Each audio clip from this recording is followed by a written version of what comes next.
very, very, very, very anal about starting the show on time and having everybody in their proper location before 7. See, it's 7 o'clock. It's almost 7 o'clock and you're not prepared, baby.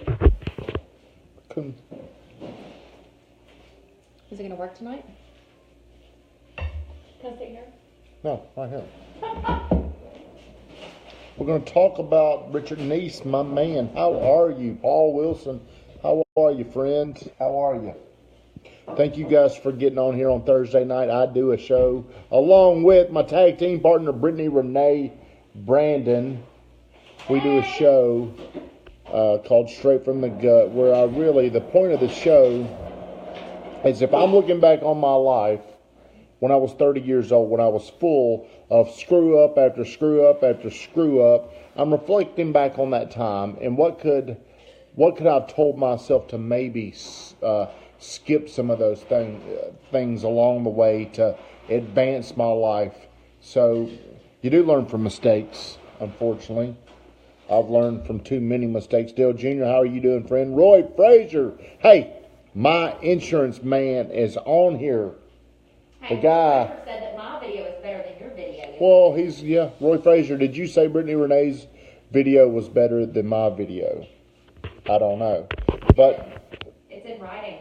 Okay. Well, Roy, hey, when are you going to get over here? I'm done. Well, the weatherman, is that really you on here? How do I know if it's you or is it Kathleen? Who is it that's on here? Bill Glass, by the time you get on here, friend, you need to come by the office. See if we got any Stevie Z. Am I live? Am I freezing up? It's she had Pretty Woman on hers. She's a pretty woman. But I'm more entertaining, Roy.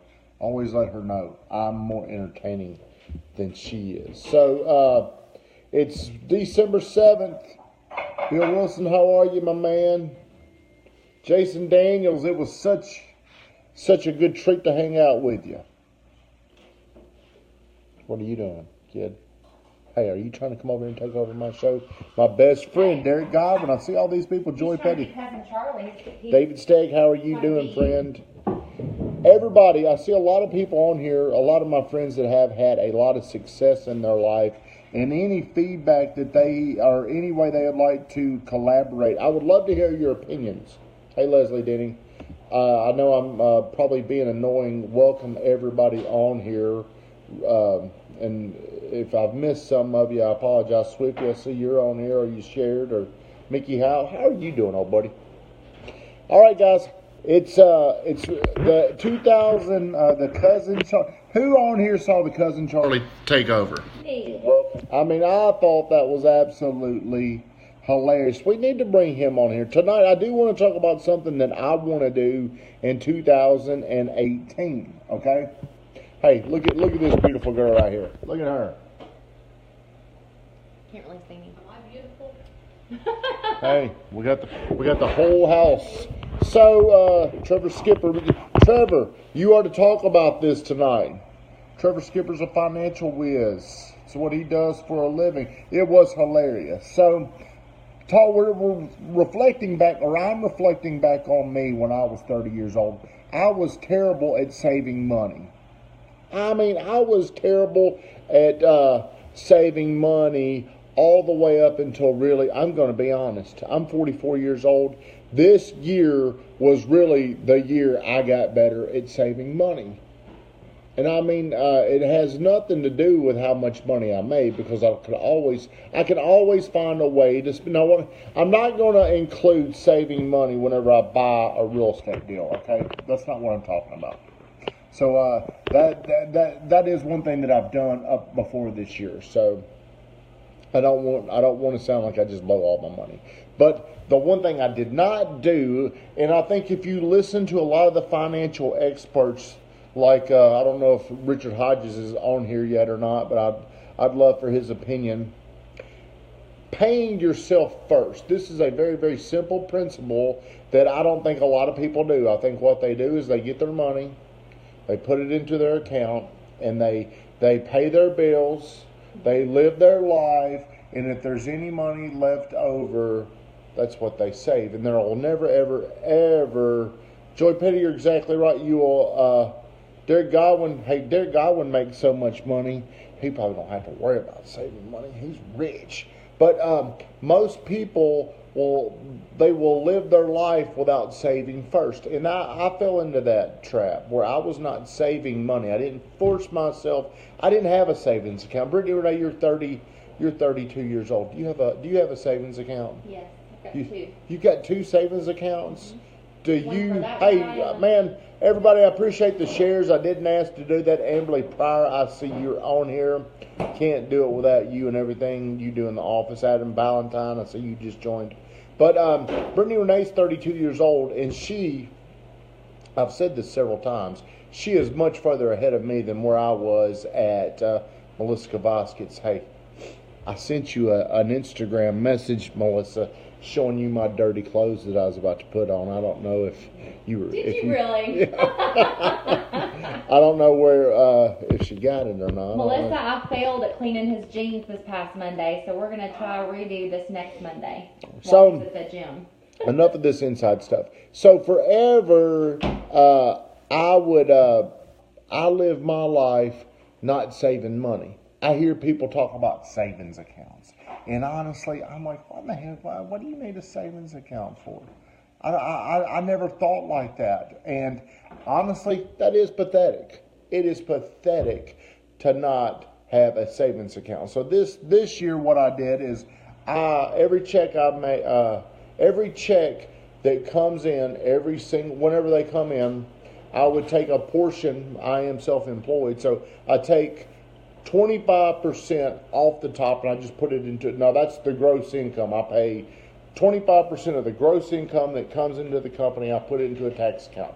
25% of the gross, that's a lot of money off the top that's going into that tax account.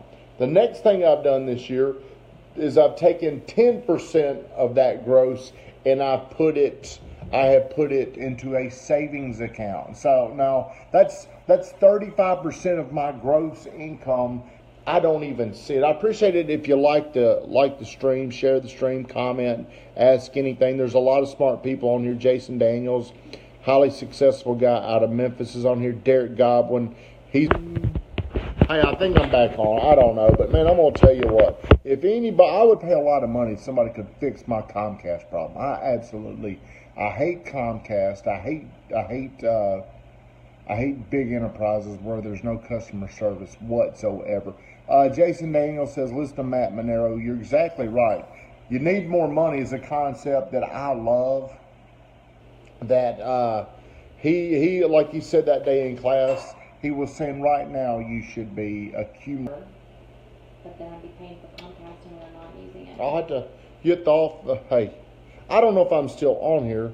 I don't know if you're still seeing me, but if you can fight through the shitty Comcast service, just stay here with me. Jennifer Rorick's on here. Hey, friend, I don't even know where I was because I was over here having my meltdown between going in and out. God, I hate Comcast. I become infuriated whenever I get on here and this consistently happens. I don't know how to fix this problem, but hopefully one of these days we can fix it. Are we still going? I think we are. I don't know. But I was talking about Matt Monero, and he's got a book coming out called You Need More Money. And no matter how much money you have, there's something is right around the corner for where you will need more money that you're not even aware of it. Are you here with me? What are you doing over there? I'm just making sure it's not going to crash on you. Joy Petty, Cardone says, don't save, make more money. That is a mindset that I did not understand until probably 3 or 4 years ago, Joey. I was looking at expenses just like he's saying. And whenever you're looking at expenses, whenever you're looking at contraction, whenever you're not looking at making money, you won't make as much money. He is exactly right. There's something spiritually that goes on with whenever you're focused on revenue, whenever you're focused on making money, you'll make more money. Investing, I believe what he says, you save up money, you save up cash to be able to invest it into something. But what is the investment vehicle that you're going to use? I'm a big believer in investing in bigger real estate deals. Multifamily, we're doing me and my one of my partners, Joy Richardson, we're about to do a huge commercial. For me, it's huge. For other people, it's not that big, but it's probably going to end up being about a $4 or $5 million project. And for me, that's huge. But if my strategy along the way would have been to save up a little bit of money, buy a house, save up a little money, buy a house. And when I say a house, I'm talking about investment properties, Joey. If you ever park your money where you can't get it out immediately, I believe that's a mistake. I agree with him that you should save up enough money. Let's just say you should save up $100,000 so you can invest into something bigger. Corey Martin, how you doing, buddy? Hey, man, my internet sucks, Corey, so hopefully you can stay on here. Comcast could shut us down any second. Brother Woodall, hey, good to see you on here, fella. So I gave an example. I wish I had all those $100 bills. Where did you watch the whole video? The whole video I showed, I had 10 $100 bills. And I'm like, man, this is cool. I don't ever have cash. Never, ever, ever do I have cash. So I said, what could I do with this? So what I did is I took the 10 $100 bills and I said, each one of these $100 bills actually represents $100,000. So I showed the camera. You can go back and watch this. I laid out the 10 bills. I said, this right here represents $1 million. So if you're going to go out and you're going to buy a $1 million piece of property, I showed them what you do is you only need these two. You need 20%. You need 20% of those bills to be able to buy a $1 million property. That's 20%. That's exactly right, Joy Petty. So if you could find a $1 million piece of property where you put 20% down and you bought this at a good enough price, the property should maintain with rents, cash flow, whatever you want to call it, enough to where over a 15-year loan term, it should sustain itself. You should not have to, as my good friend Scott Abernathy says, you should not have to feed the pig, which means take money out of your own pocket to make the payments. So after 15 years, are you here with me? Yeah. I don't feel like you're here with me. I'm here, baby. Right. I just have a lot going on. Okay. So after 15 years, that $200,000, the building or the units should be paid off after 15 years. Okay. Real estate should double once every 15 years. So that $200,000 that you put down on a $1 million building should now be worth $2 million, because after 15 years it's doubled in value and you've paid it off. So really you've turned your $200,000 into $2 million, which that should be like a 10 times multiple. Does that make sense? Yeah. Come on. Does it? Yes. Okay. Watch the video. That ain't what I asked. It makes sense.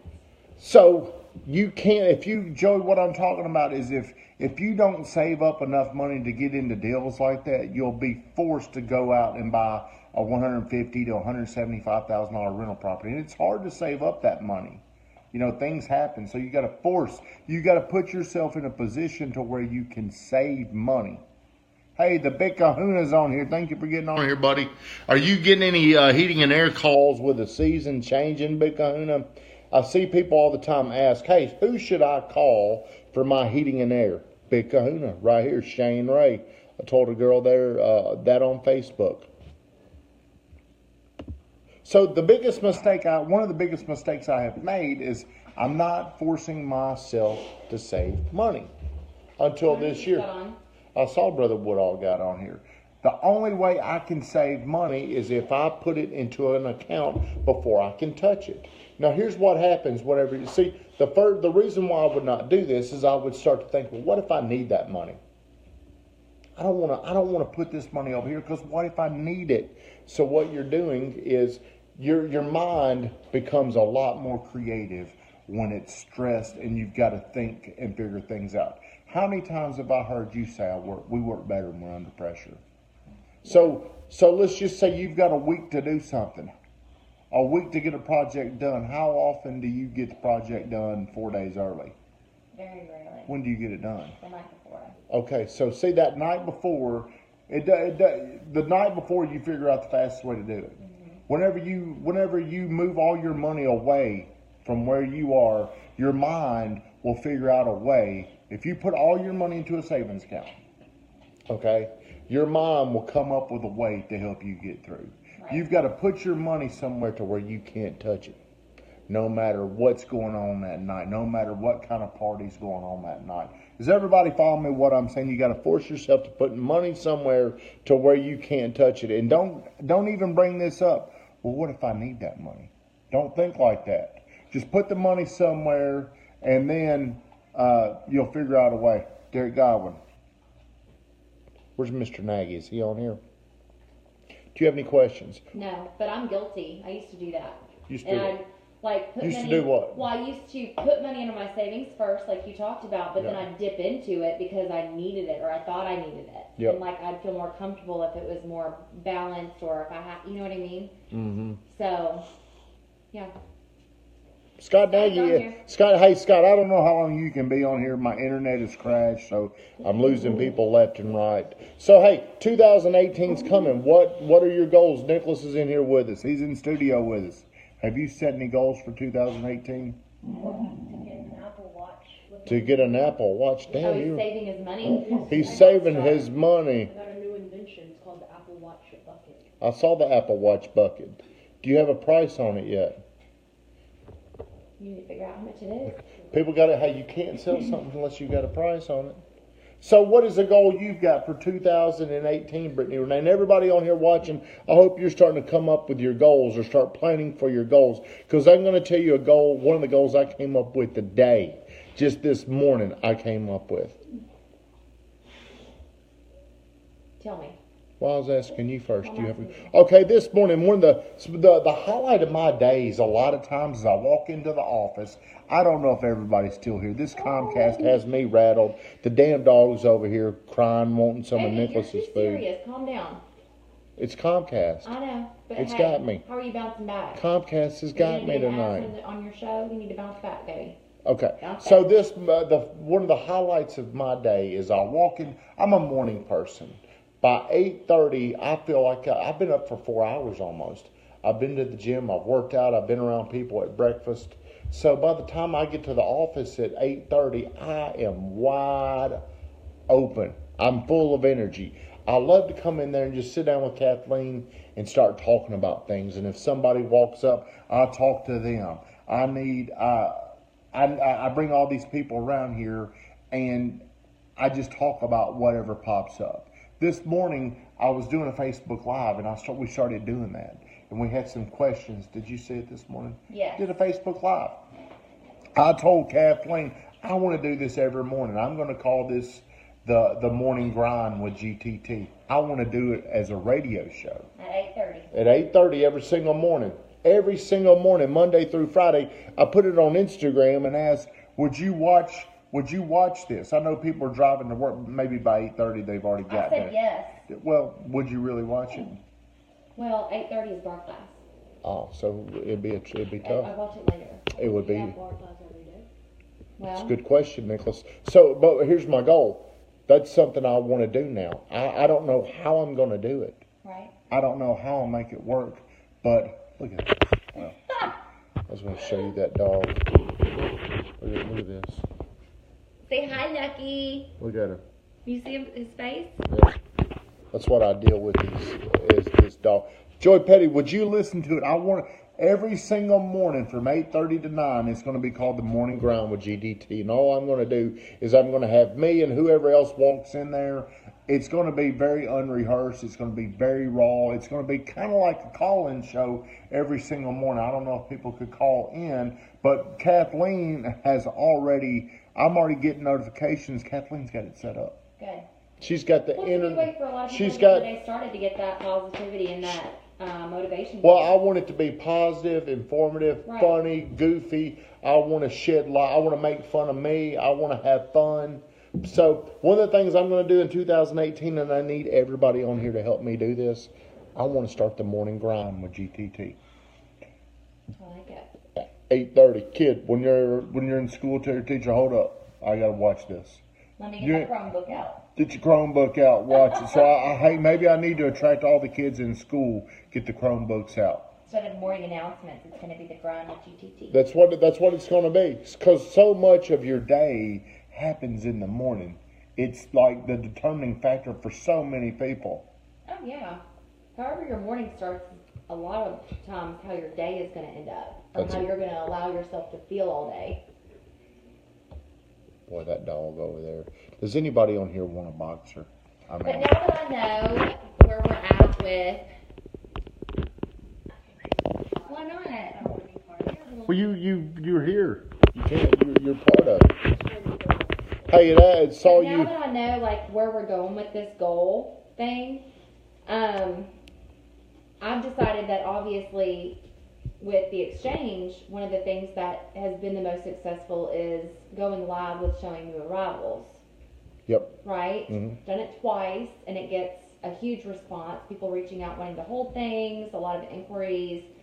So I'm going to make it a goal to do one every single week in 2018, and it's going to be new stuff and consignment. Mm-hmm. So I am going to have to get some models of all shapes and sizes to model some of the smalls, the mediums, and the larges. But I just feel why don't you model? a lot of people. Well, I've them? done it in the first one. Why don't you do them Did you not watch that one? Yeah. When I was did. putting stuff on? I don't know. Was that the same time as Real Estate 101? No, that one was when just Heather was modeling. But I do feel people are entertained by that. They are. They like to see it on. They do. And so I really need to get in front of people like that. So I need to give them what they're wanting. Because in a new business, in any business, you always see what works and what doesn't. And I feel like that works. Richard Nish, you getting back on here. I think my show crashed last time. Man, I freak out. What happens to me whenever the show crashes? Do you know what happens to me? What do? You get mad. I get mad. I melt down. Stealing your viewership. Hey, Derek, she did steal my, she did, hey, 1 p.m. Plug PM Shopping 101. She was stealing my cousin. Stephanie is Derek. on here. Thank you for getting on here, girl. So, hey, what we were talking about originally was forcing yourself to save money. And a mistake I made is I would not save money first. What I would do is money would come in. I'd pay bills. I'd eventually get around to paying those bills. I would spend it. And then if there was money left over, that was the savings. That's how, but nothing was ever left over because I could always find something that I needed, something that I wanted. So this year, really, I didn't start this until probably July of this year. It's when I started doing this, where I started taking the money that came in out of every check and out of the gross. I was taking chunks and putting things here, putting things there. So what I'm doing is I'm saving up money. And I'm not going to become distracted by little bitty investments, Jimmy Turner. I'm not going to be intrigued by a little bitty investment.